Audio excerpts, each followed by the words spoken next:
Good morning, very nearly 7 minutes past 7, Tuesday, December the 2nd. This is talkSPORT Breakfast with Arnold Clark at the UK's best used car deals guaranteed. I'm Jeff Stelling, and live with us from Glasgow this morning is Ali McCoist. On the way for you this morning, a lot. We're joined by fans from both sides of the controversial abandoned game between Ipswich and Blackburn in September at Ewood Park. The replay of that game, if you like, is tonight. Sort of weather permitting. It has been raining a lot up there. I think it's going to be okay. Coventry striker Ellis Sims, he's had a fantastic season, will tell us just how Frank Lampard's turned the Sky Blues into favourites for a return to the Premier League. And Bumble David Lloyd will kick off the build-up to the second Ashes test, which gets underway on Thursday. Before all that, though, our Newcastle set to notch up another home win. They've won 2 on the bounce now. Manchester City and their Everton at the weekend. They take on Spurs this evening. It's live and exclusive on talkSPORT. Well, there are atmospheres, and then there is St James's Park. Gordon rolling it in. It's Barnes! Who saw this coming? Everton 1, Newcastle 4. Newcastle picking up their first away win of the season. That was a tough game, and this one will be no different. Vicario's coming to the right fullback position, and he's in a right pickle, and they bent it in with Wilson! It's 2-0! They're not putting enough points on the board at home. They're playing negatively. There's the full-time whistle, and listen to those boos.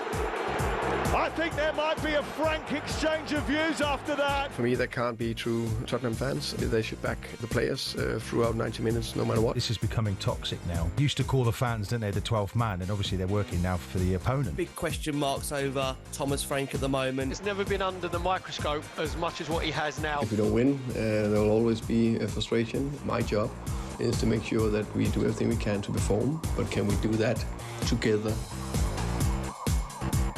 Spurs going into this game, they don't enjoy trips to St James's. They've conceded 14 in the last 4 visits. But ahead of this one, United boss Eddie Howe stressed the importance of his side finding some consistency. The league's very tight this year, and a consistent run of victories can propel you very quickly up the league. We're in a better position than we were, and not necessarily in terms of league position, but in terms of points gap. And as you say, a couple of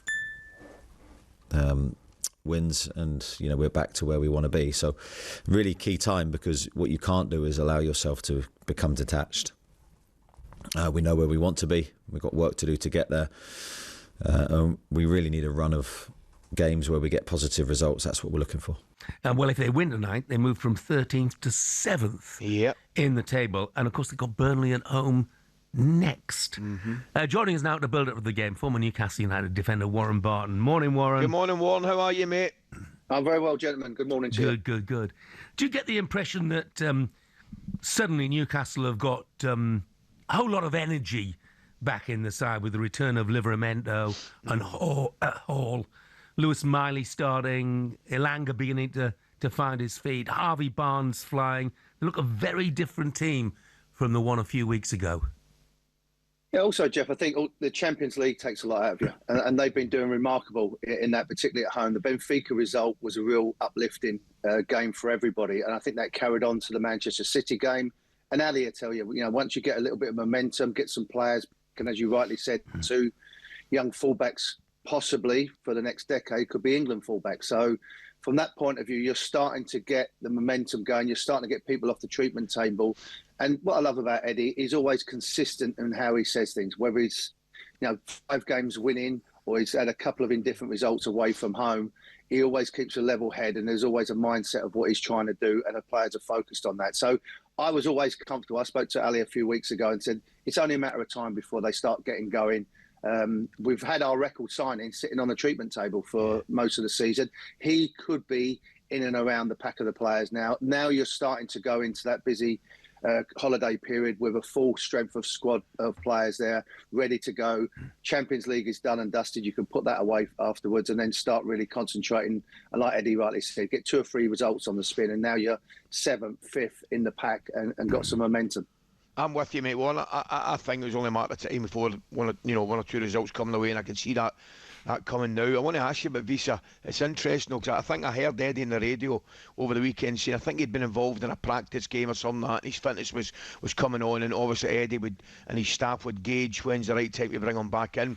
It's an interesting one because he's obviously going to play. He's going to play a big part. But I tell you what, Warren, I really enjoy watching the big German, Voltemada. Do you know what I mean? I'm so pleased. I look at him, even his goal at the weekend, mate. You know what I mean? Lovely stuff. I'm enjoying him. Yeah, I think, Ali, we're both laughing because he's different. He's a different type of player, and he plays with a smile on his face. He's got a great attitude. He's fitted in really well with the people in the North East. He's fitted in well with the team. Remember, it's a different type of profile to what Isak was. He wants to come to feet. Yeah. He wants to bring other people into it. The goal that he got at the weekend against Everton was a touch of class, and he's come into that. But, you know, Eddie wants to play a certain way. He wants to play, you know, get in behind, hurt teams, press teams, be relentless in how they play their game. But what a lovely mixture to have. You know, he's a totally different striker to what I've probably played with. Maybe Tino Espria was a similar type of player where very different, would roam around. But he's hit the ground running and scored goals. And as I said, the Man City game was one. The Everton away was a big one. And scoring goals from set pieces, that's something that is obviously vogue now in the league. Newcastle haven't done that as much as they probably would have liked. Now you throw that into the equation. As we said, the two young fullbacks, but he's done really well. But I think when you do get the strikers in, he will have options to run in behind. We've got the Carabao Cup, you've got the FA Cup coming along, Champions League. Like I said, there's going to be enough games to fulfil everybody going forward. But it gives you a different profile, Ali, and you know that as a striker. You know, if one runs behind, it creates space for feet. If one comes short, you can go in behind. So it gives you a different dimension. Yeah, I mean, I think the thought is that Wissa's going to have at least one more behind closed doors game before he'll get a Newcastle stop. But I'll tell you what, when he does come in, you look at, and I know they've got the Champions League, so they need a squad, but we always talk about the strength of Arsenal's squad, and absolutely right. Look at the Newcastle squad, you look at the bench that they had against Everton, and this is without Wissa. You know, Fabian Schär's on that bench, Sandra Tonali, Jacob Murphy, Ramsey, Joe Willock, Anthony Gordon. I mean, it's a cracking bench. For Gordon, by the way, Warren, this is not ideal, is he? Because he's not getting the minutes he would want at the moment, you know, with the World Cup just around the corner. But, Jeff, if you look at what Eddie's always done, even when Bruno Guimaraes first came, he sat on the bench for 4 games. And it'd be the same with Gordon, who's had an injury, come back, had another injury.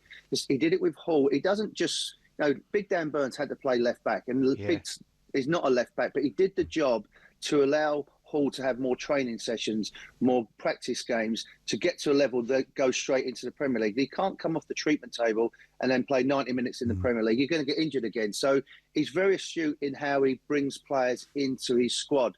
And, you know, players have to be patient. So you're right, but there's a lot of depth there. There's a lot of quality there.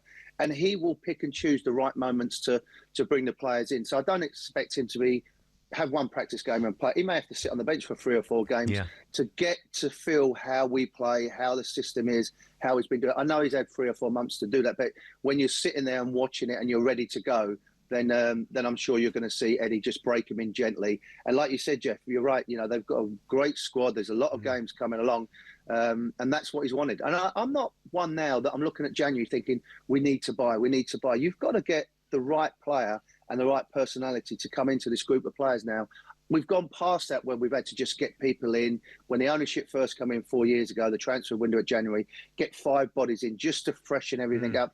We don't need to do that now. You need to pick in a player that's going to go, okay, that's a player. He's going to push me for a position, not just a squad player. Yeah, and Rossi's just texted and said, Jeff, Wissa's not been selected for the DR Congo's Africa Cup of Nations squad, so that's a big plus for Newcastle over the winter period. You're absolutely right, Rossi. Warren, thank you so much. Thanks, Warren. Good to see you, mate. Always a pleasure, gentlemen. I wish you well. Cheers, Warren. You too, mate. You too.